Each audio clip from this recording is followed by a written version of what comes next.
Yabang. Pinagmamayabang pa niya, grande daw yung kasal niya.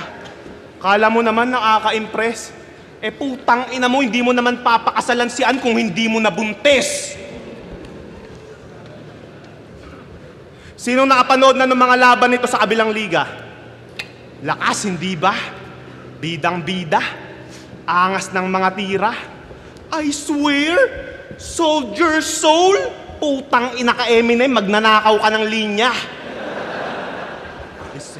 Speaking of laban niya, I6, balita ko nag-walk out ka daw pagtapos ng laban nyo. Sa harap mismo ng mga dabawenyo. Buti na lang yung mahal mo nasa VIP room. Kaya dun ka dumiretso. Kino-comfort ka niya habang nakayakap sa'yo. Sa bandang gilid sila nakapwesto. Alam nyo kung ano yung punchline? Hindi yun si Ann Mateo.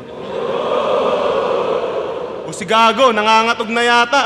Umaalog na yung baba. Unti-unti na siyang nauuga parang ngipin ng 5 years old na bata.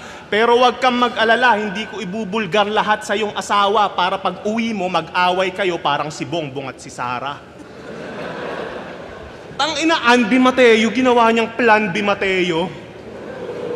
Hindi kita masisisi, girl, kung bigla kang maging delulu. Tandaan mo na lang yung kasabihang, even your own eyes can fool you. Oo, even your own eyes can fool you. Bakit?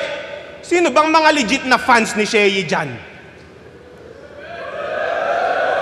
Aba, may mangilan-ngilan. Pero mas maraming kontra sa'yo, parang nanay lang ni Ann. Di ba tita, ayaw mo kay Shei? Streamer lang kasi siya. Gagi, nakaka-insulto. Sana daw yung sinagot na lang ni Ann yung 60 years old na byudo.